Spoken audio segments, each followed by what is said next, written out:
Powered by असली मसाले सच MDH, the real spice of India. आपके मित्र मिलने आए थे आज आपसे? मेरा वहाँ से हाथ पकड़ के लाए थे। आडवाणी जी की रथ यात्रा निकली थी, उस रथ यात्रा का संचालन नरेंद्र भाई मोदी ही कर रहे थे। सबसे पहला सवाल आपको याद पड़ता है कि जज साहब ने गवाही में आपसे क्या पूछा? प्रधानमंत्री नरेंद्र मोदी जब आपसे यहाँ इजाजत दे रहे थे तो आपने उन्हें आशीर्वाद क्या दिया? मैंने कह दिया कि 2024 फिर प्रधानमंत्री बनो।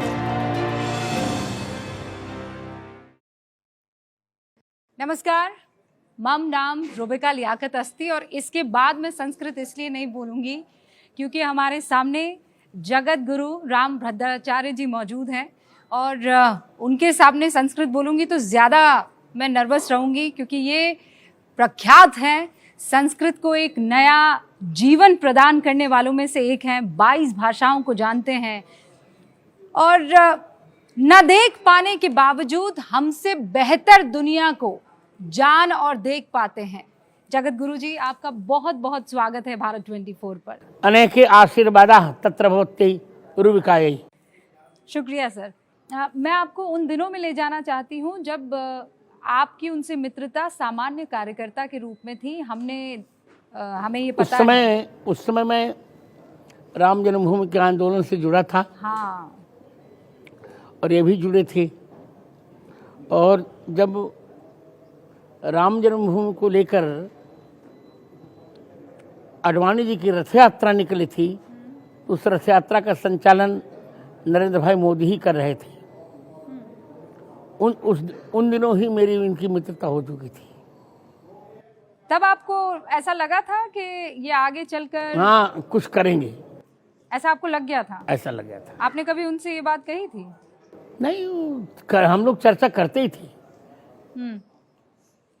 अच्छा, आज में और उन दिनों में कोई फर्क आपको लगा? नहीं, मेरी मित्रता में कोई अंतर नहीं आया, बल्कि विनम्रता अधिक देखी और अधिक विनम्रता देखी। जब आपसे जज ने पूछा कि आप क्या वेदों से ये प्रूव कर सकते हैं कि प्रभु राम वहाँ जन्मे हैं जहाँ पर इस वक्त विवाद है, तो आपने सरयू नदी के एक पर्टिकुलर पॉइंट से उस दिशा में कितना आगे जाकर वो बिंदु आएगा बता दिया था। अब मैं जानना चाहती हूँ कि वहाँ पर वो क्या आपकी बात हुई थी, किस तरीके की गवाही आपने वहाँ पर दी थी? नहीं, गवाही तो बहुत लंबी है, वो 100 पृष्ठों की है। पहला प्रश्न तो न्यायाधीशों ने पूछा था कि आप गवाही देंगे कैसे, क्योंकि गवाही वो देगा जो भौतिक नेत्रों को उससे संपन्न हो, जो देखता हो। मैंने कहा कि आप हमको बुलाए किस प्रकरण पर हैं, पहले बताइए। तो उन्होंने कहा हम आपको शास्त्रीय गवाही देने के लिए बुलाए। मैंने कहा तो शास्त्र में भौतिक नेत्रों की आवश्यकता नहीं होती। तो हमारे हाई कोर्ट ने, सुप्रीम कोर्ट स्वीकार कर लिया। तो उनका पहला प्रश्न यही था। मैंने कह दिया सर्वस्वलोचनम शास्त्रम, शास्त्र ही सबका नेत्र है और शास्त्रीय गवाही मैं आपको दूंगा, और दे दिया। 7 दिन तक गवाही दी थी मैंने। यानी आप पूरा होमवर्क, पूरी पढ़ाई लिखाई करके वहां पर पहुंचे थे। सबसे महत्वपूर्ण कौन सा पृष्ठ है या श्लोक है जिससे आपको लगा कि बस अब इससे आगे जाने की जरूरत नहीं? हमारे यहाँ हम लोग सनातन धर्मावलंबी हैं। वैदिक हिंदू सनातन धर्म में वेद ही परम प्रमाण है। जैसे आपके यहाँ कुरान प्रमाण है, उसी में हमारे यहाँ वेद प्रमाण है। तो वेद में मैंने बता दिया था कि अथर्ववेद के 10वें कांड के 31वें अनुवाक के 2 मंत्र में स्पष्ट प्रमाण है। अष्टाचक्रानवद्वारा देवानां पुरयोध्या यस्याम हिरण्मयः है कोशः स्वर्गो ज्योतिषावृतः। 8 चक्र वाली 9 द्वार वाली वह देवताओं की पुरी है, जिसमें एक मंडपाकार स्वर्ण का मंदिर है। उसी में साकेत से भगवान राम का प्राकट्य हुआ था। तभी तो जज ने कहा था यू आर डिवाइन पावर। वो मुस्लिम जज थे जिन्होंने बात कही थी। प्रधानमंत्री नरेंद्र मोदी जब आपसे यहाँ इजाज़त ले रहे थे तो आपने उन्हें आशीर्वाद क्या दिया? बस विजयी भव। अब इसके तो बहुत माने निकाले जाएंगे। मैंने कह दिया कि 2024 फिर प्रधानमंत्री बनो। ये आपको पूरा यकीन है? हम मुझे विश्वास है। लेकिन विपक्ष तो कहता है कि इस बार सुपड़ा साफ हो जाएगा। वो ठीक है, विपक्ष को कहने दिया जाए। विपक्ष का अर्थ होता है विरुद्ध पक्ष विपक्ष, वो तो विरुद्ध पक्ष होता ही है। लेकिन इस वक्त जो स्थिति है सनातन को लेकर, जिस तरीके के वाद विवाद चल रहे हैं, राम भद्राचार्य का उस पर क्या मानना है, क्या कहना है? विनाश काले विपरीत बुद्धि, उत्तर दे दिया मैंने। लेकिन वो ये कह रहे हैं कि ये खत्म हो जाना चाहिए। डेंगू कह रहे हैं, मलेरिया ऐसा कह रहे हैं, HIV कह रहे हैं। मेरी बात सुनी जाए, सनातन धर्म को जो भी मिटाने आए वे स्वयं मिट गए, ये भी मिट जाएंगे। आप देखती रहिएगा। आप बहुत बड़ी बात कह रहे हैं गुरु। मैं बहुत बड़ी बात कह ही रहा हूँ और जान कर कह रहा हूँ। पूरा इतिहास साक्षी है, इतिहास बता सकता हूँ मैं। मोहम्मद गोरी मिट गया, महमूद गजनवी मिट गया, चंगेज खान मिट गया, शेरशाह सूरी मिट गया, बाबर मिट गया, सब तो मिट गए, औरंगजेब मिट गया। सनातन धर्म को जो भी मिटाने आए वे मिटे। अंग्रेज मिट गए और ये भी मिट जाएंगे, क्योंकि सनातन धर्म का अर्थ है जिसका कभी विनाश न हो। पर ये कहते हैं कि राम मंदिर किसी एक का थोड़ी है। प्रधानमंत्री को बुला रहे हैं और बाकियों को नहीं बुला रहे हैं। किसी तो हमारा मंदिर इसको बुला है। प्रधानमंत्री इस समय पदेन भारत के एक शासनाध्यक्ष, इसलिए उनको बुला रहे हैं। और सब और किसको बुलाएं, सब अपने आप आए। आपने 3 अगस्त 2023 को एक इंटरव्यू में कहा था कि पहले अयोध्या, काशी और मथुरा, ये 3 जगह तो हिंदुओं को मिलनी ही चाहिए। अभी भी कह रहा हूँ।